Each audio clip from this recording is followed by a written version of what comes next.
He had been the Emperor of the French. He had redrawn the map of Europe.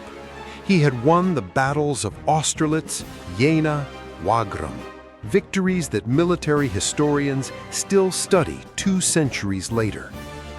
Now, he was on an island called St. Helena in the middle of the South Atlantic Ocean, 1,200 miles from the nearest continent, watched by 3,000 British soldiers, monitored by a governor who despised him, in a house with damp walls and rats. He was 50 years old. He had 6 years left to live, and he was writing, dictating his memoirs, shaping the story, controlling the one thing he still had left to control. The Stoics would recognize this immediately. This is not defeat. This is the dichotomy of control applied to total, absolute, irreversible loss. This is what the practice looks like when everything else has been taken. Napoleon was born on Corsica in 1769, the year France acquired it from Genoa. He was therefore a Frenchman by 1 year. He grew up speaking Italian. He was mocked at military school for his accent. He was poor by the standards of the nobility he attended school with. He was foreign by the standards of the French army he aspired to lead. He became Emperor of the French at 34. Between the mocked schoolboy and the Emperor, an unbroken series of problems encountered and converted into momentum. His poverty drove him to read obsessively.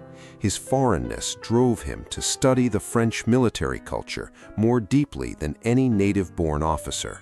His mockery drove him to master public speaking with a precision that later moved armies. The Stoics called this amor fati, love of fate, not the pretense that the difficulties were not real. They were real, they were humiliating, they were unfair. But he did not organize his life around resisting them. He organized his life around converting them. That conversion is the entire first act of Napoleon's story. In 1812, Napoleon marched into Russia with 680,000 soldiers. He came back with 93,000.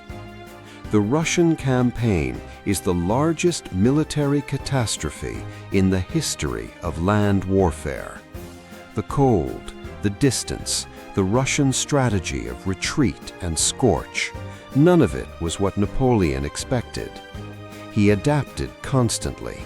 He made decisions in conditions that would have paralyzed lesser commanders. He was not out-generaled. He was out-weathered. The Stoics were precise about this distinction. The dichotomy of control asks one question: was this within your power? The Russian winter was not within his power. What he did inside it, every decision, every adaptation, every day, was entirely within his power.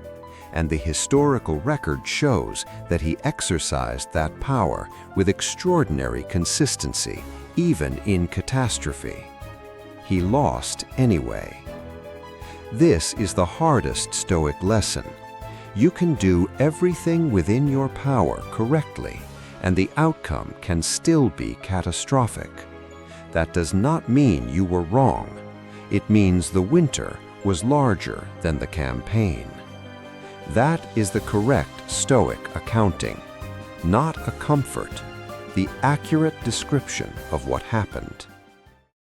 Napoleon was exiled twice.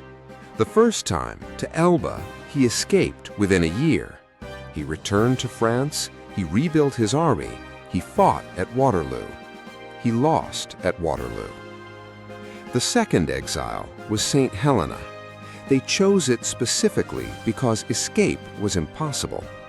1,200 miles from the nearest land, 3,000 British soldiers, a governor named Hudson Lowe who made his conditions deliberately humiliating. Damp walls, bad food, ongoing disputes about his title. They refused to call him emperor. He refused to respond to anything less. For 6 years on that island, Napoleon did the most important thing he had ever done. He dictated his memoirs. He shaped his story. He presented himself as the champion of the French Revolution, the defender of the common man against the aristocracy, the warrior who lost only to overwhelming force. Whether this was accurate is a separate question. What matters philosophically is what he understood. The narrative was the last domain available to him. The dichotomy of control told him exactly where to focus. He focused there completely, and it worked. Napoleon's reputation today is inseparable from what he wrote on St. Helena. The man who could not escape the island escaped through the story. Napoleon died on St. Helena in 1821. Stomach cancer, possibly arsenic poisoning, disputed to this day. What is not disputed is what he left.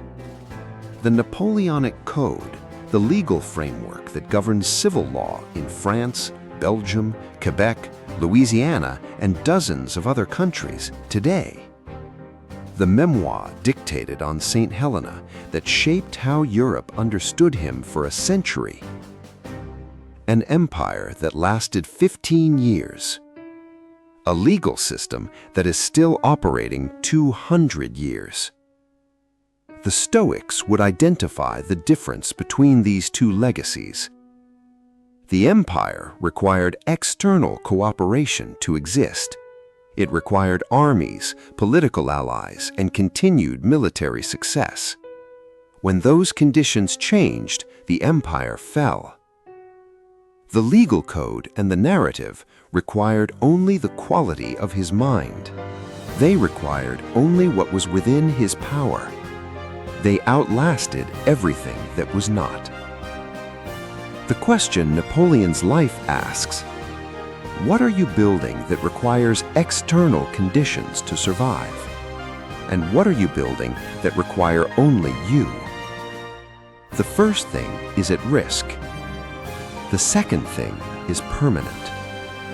Napoleon built both. On St. Helena, he understood the difference. Subscribe. The next video continues the series.